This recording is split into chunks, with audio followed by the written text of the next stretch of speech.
warahmatullahi wabarakatuh. Puji syukur kepada Allah Subhanahu wa taala kita bisa dikumpulkan di sini untuk belajar, bertukar ilmu. Kemarin itu saya ngomong sama Bu Rere, itu Bu Rere. Ini tumben para kiai peduli genetika gitu, seneng dia malah. Bu Rere ini kepala laboratorium genomik di tempat kami. Jadi kalau mau uji DNA silahkan hubungi Bu Rere, gitu. Nah.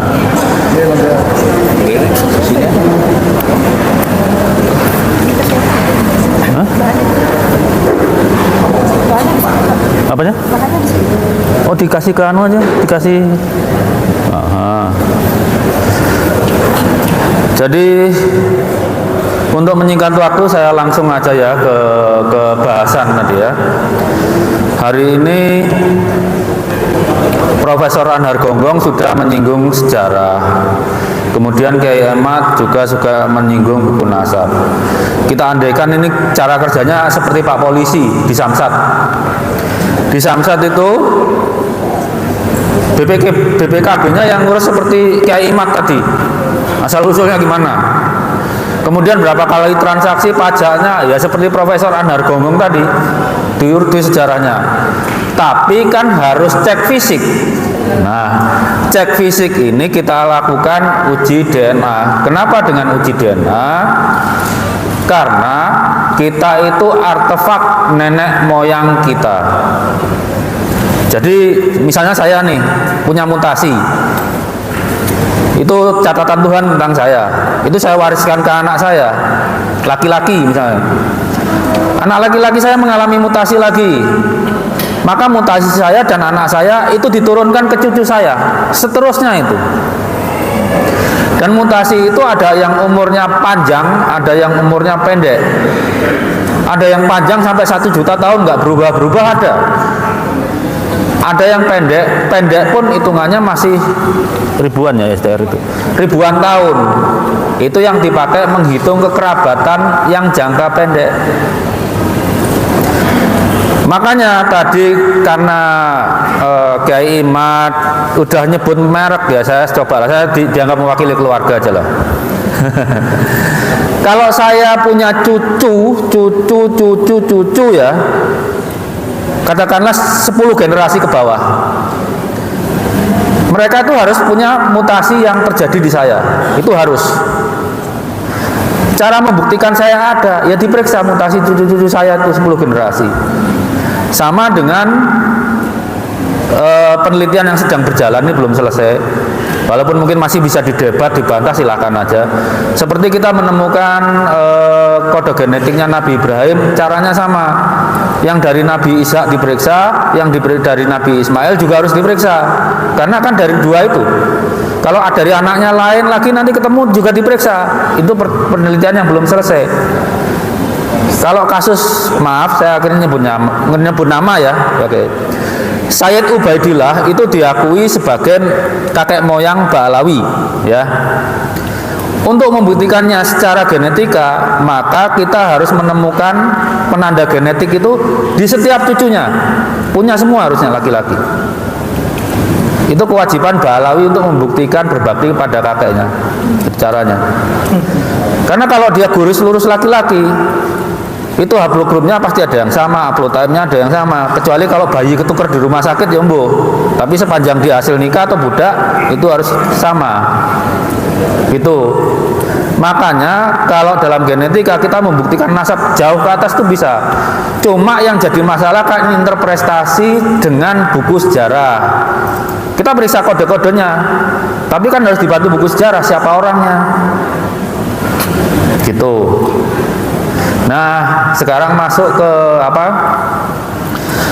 Bagaimana materi itu diturunkan. Ayah ibu kita itu punya materi yang untuk nyatat nasab tadi namanya kromosom. Kromosom ada DNA, DNA itu ada bahan nukleotit dan segala macam lah ya. Dari ayah kita dapat autosom sama kromosom Y. Itu yang dapat cuma anak laki-laki. Yang dapat cuma anak laki-laki. Dari ibu kita dapat autosom sama mitokondrial DNA. Mitokondrial DNA itu kita dapat, tapi anak laki-laki nggak mewariskan ke anak berikutnya. Anak perempuan itu mewariskan ke anak berikutnya. Karena itu kromosom Y bisa dipakai melacak keturunan laki-laki sampai jauh ke atas. Mitokondrial DNA juga bisa dipakai melacak garis perempuan. Garis perempuan itu perempuan terus. Perempuan terus sampai ke atas. Yang tengah-tengah campuran itu namanya parental. Kadang apa? Mungkin bapak-bapak di sini ini keturunan Wali Songo parental semua ini mungkin. Zigzag. Kadang bapak ibu gitu. Itu memang kalau menjangkau kakek moyang kita nggak panjang-panjang amat lah, paling 78 generasi atau sepupu 78 generasi. Nah, seperti tadi, kapan mutasi itu terjadi? Misalnya dari saya ke anak laki-laki gitu ya. Itu saat orang tua akan membentuk sperma, itu mutasinya terjadi di situ. Begitu terjadi konsepsi pembuahan, saat itu nasab Anda dicatat di sel. Jadi kalau di DNA nggak ada ribut buku sejaman atau sesudahnya, Anda jadi manusia dicatat. Yang anak wanita lebih hebat lagi. Saat dia bayi, nasab anak-anaknya itu sudah dicatat di ibunya. Ibunya masih bayi loh. Karena apa? Anak perempuan itu lahir sudah bawa sel telur, cuma belum mateng, nggak bisa dipakai. Tapi nasab keturunannya udah dicatat sama Tuhan di situ. Itu catatan Tuhan begitu. Kita mengembangkan bacaannya. DNA itu kita nggak bikin catatan apa-apa. Apa yang Tuhan catat, itu yang kita baca. Kita bisa ngakali nasab dengan manuskrip, kubur atau apapun, tapi kita nggak bisa ngubah catatan Tuhan di tubuh kita. Karena berapa? Bagaimana caranya ngubah 12,7 triliun sel kita? Itu tiap sel ada catatannya.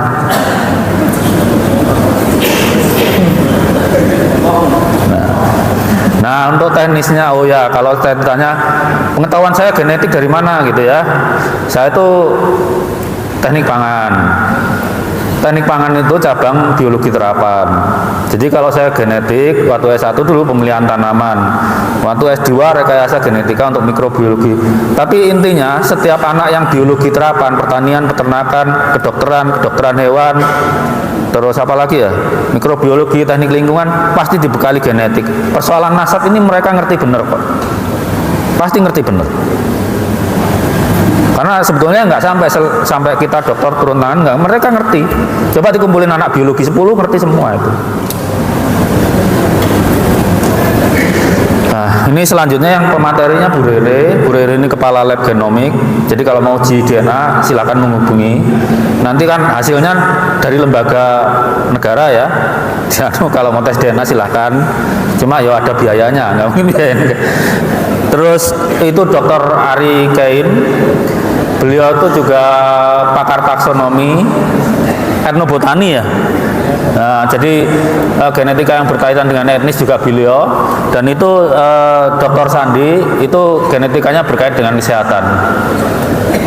Nanti bergantian lah kami akan menjawab.